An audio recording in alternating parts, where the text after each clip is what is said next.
Y yo les adelantaba que vamos a comenzar hablando de un tema que es importantísimo, tiene que ver con la crisis hídrica. Lamentablemente Chile es el país que lidera la crisis hídrica en Latinoamérica. Muchos nos imaginamos que tiene que ver con el cambio climático, obviamente hay mucha de relación respecto a eso, pero la gestión de las aguas y las gobernanzas respecto a esto son también muy importantes para poder disminuir esta crisis que viene afectando a nuestro país hace ya muchísimos años. Vamos a conversar de esto con un invitado, con Rodrigo Fuster, que lo vamos a ver inmediatamente en la pantalla. Él es académico de la Facultad de Ciencias Agronómicas e investigador del Centro Avanzado para Tecnologías del Agua. ¿Cómo estás, Rodrigo? Buenas tardes. Hola, Daniela. Buenas tardes. Muchas gracias por la invitación. Sí, interesante este tema. Quiero saber o preguntarte, Rodrigo, para comenzar a contextualizar este tema, ¿de qué forma se está gestionando el agua hoy día en Chile? Bueno, en general la gestión del agua actualmente en el fondo responde a un patrón de cómo ha sido históricamente. Y esto radica en los usuarios de agua y sus organizaciones, que en el caso de los ríos, en el fondo tenemos las juntas de vigilancia y luego en la red de canales que distribuyen el agua por los territorios están las asociaciones de canalistas y comunidades de agua que siempre han tenido el rol de distribuir la agua entre los distintos usuarios. Y eso que en general aplica a nuestro país, por supuesto que tiene una diversidad de realidades desde Arica hasta el extremo sur, puesto que estas distintas organizaciones tienen características siempre muy singulares, muy únicas y propias de cada territorio. Y en ellos radica principalmente la gestión del agua para los distintos usos que tenemos a lo largo de Chile. ¿Y qué está fallando para tener a Chile posicionado como uno de los países con mayor crisis hídrica del mundo, pero también acá liderando en Latinoamérica? ¿Cuál es la falla de lo que se está haciendo en esta gestión? Ya, lo que pasa es que ese adjetivo que nos hemos ganado de estar experimentando una crisis hídrica tiene una fuerte componente asociada a la amenaza que significa la sequía, ¿no? Y que hasta este año prácticamente llevamos 14 años consecutivos con precipitaciones por debajo de lo normal en prácticamente todo Chile central. Y eso, por supuesto, que nos tiene en una situación bastante apremiante.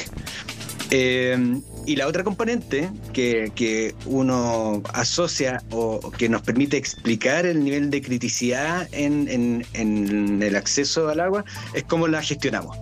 Y en ese sentido yo más bien creo que gracias a que en general en Chile tenemos estas organizaciones que son capaces de adaptarse a las condiciones de escasez, es que hemos podido sobrellevar la mayoría de las situaciones en que podríamos habernos quedado sin agua en algunos lugares. Pero también hay un espacio importante de crecimiento, de mejora, que probablemente nos haría menos vulnerables para escenarios de escasez hídrica como los que hemos estado viendo. Este año viene siendo, hasta la fecha, mirando los datos a hoy día en la mañana, estamos ya en ese punto de equilibrio en lo que vendría a ser un año normal en relación a precipitaciones, al menos aquí en la región metropolitana, con algo más de generosidad hacia el sur. Pero en ello las organizaciones en el fondo que están mejor preparadas, que tienen una formación técnica, una capacidad económica para poder tener los profesionales que hacen el trabajo, les ha permitido, por ejemplo, en la región de Coquimbo, que sigue estando en una condición de sequía, a pesar de este año un poquito más generoso, esas organizaciones han podido enfrentar los problemas de escasez producto de esta sequía y una demanda creciente. Tenemos que tener a la vista que en estas décadas el crecimiento general del país se traduce en un crecimiento general de la demanda de agua también. Entonces, ¿en qué se está? Sí. Dime. ¿En qué se está usando hoy día el agua, Rodrigo? ¿Dónde se prioriza la utilización del agua? Bueno, ahí hay dos preguntas. La primera es que en general el principal usuario de agua en Chile es la agricultura, es la producción de alimentos. y no es muy distinto que otros países, del orden del 70% del agua que se utiliza para distintas actividades va a la producción de alimentos. Y por supuesto que dependiendo del territorio donde estemos, eso va cambiando, y en el extremo norte la minería es el principal usuario, y así dependiendo de donde estemos. Pero desde el año pasado, y con las últimas modificaciones que experimentó el Código de Agua, que es la ley que rige el cómo se gestiona el agua en nuestro país, se estableció, al fin, digo yo, la prioridad del consumo humano.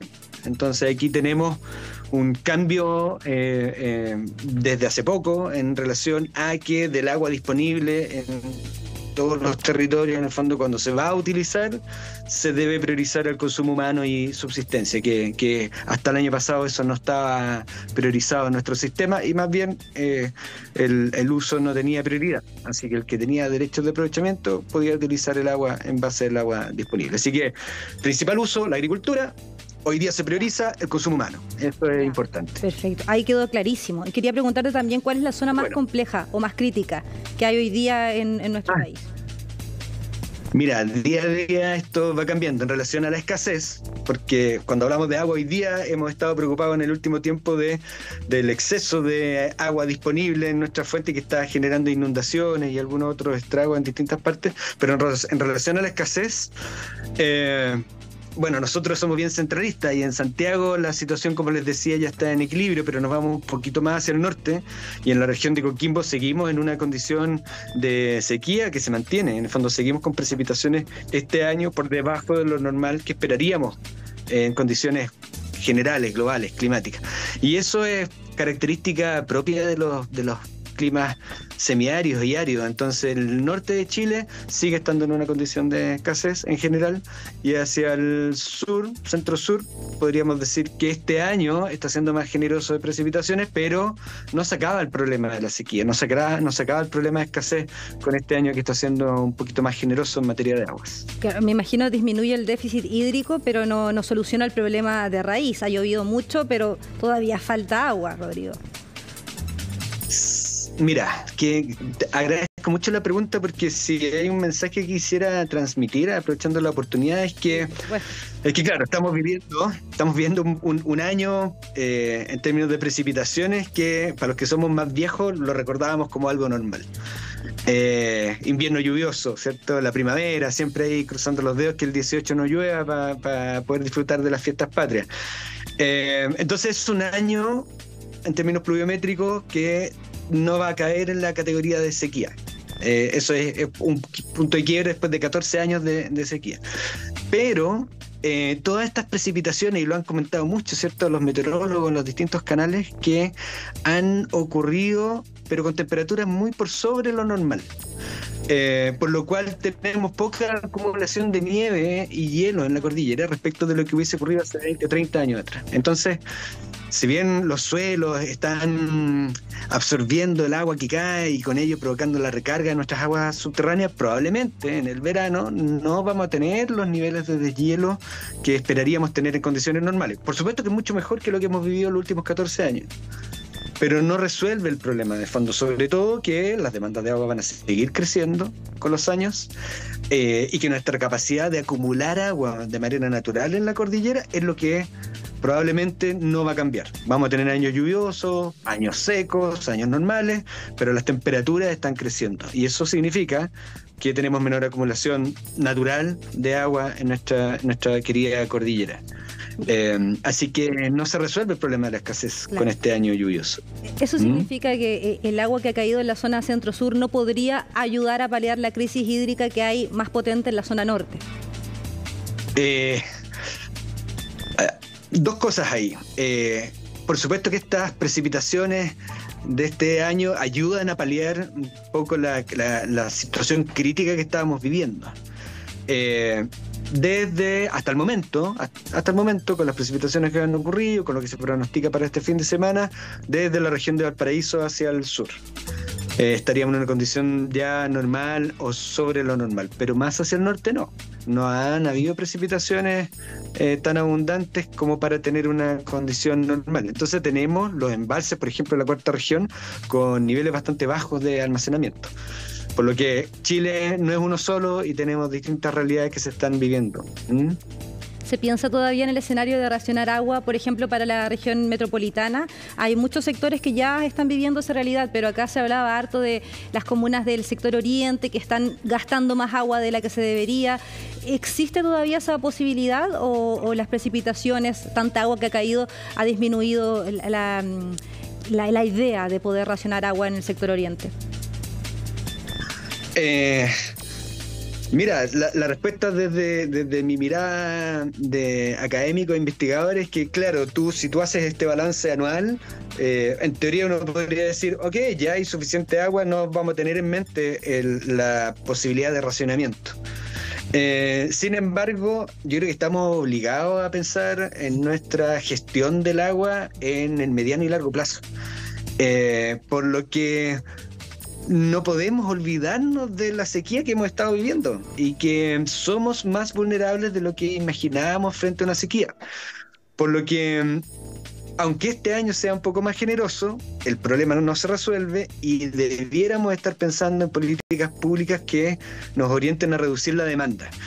Sí. Santiago, siendo muy centralista, está inserto en un clima mediterráneo semiárido. No tiene sentido que tengamos estas grandes superficies de pasto como jardines, puesto que no son propias de este ecosistema. Entonces, si bien el racionamiento es algo que probablemente no va a estar en nuestras condiciones prioritarias este año, sí debiéramos estar pensando en el mediano y largo plazo y que los efectos del cambio climático, la probabilidad de menos precipitaciones, de mayor temperatura, con evidencia, nos debiéramos estar preparando para esa situación. Y en eso debiéramos pensar que aquellos territorios en donde se consume más agua, porque tienden a tener, por ejemplo, jardines de especies que son altamente demandantes de agua, debiéramos empezar con políticas públicas que nos orienten hacia embellecer, pero con jardines propios de estos ecosistemas.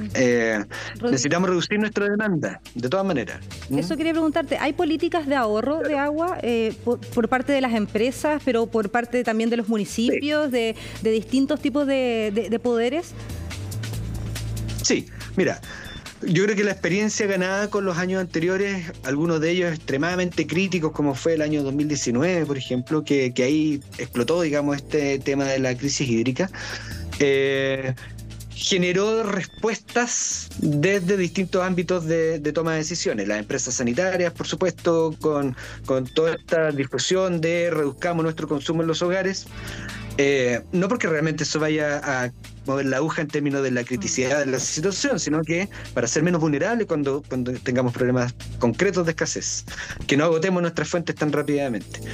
También desde los municipios, lo vimos, en el fondo municipios que decidieron dejar de regar todos los pastos de sus veredas, calles por ahí, ¿cierto? Algunos parques, y transformar esos espacios verdes en otros tipos de espacios verdes que sean menos demandantes.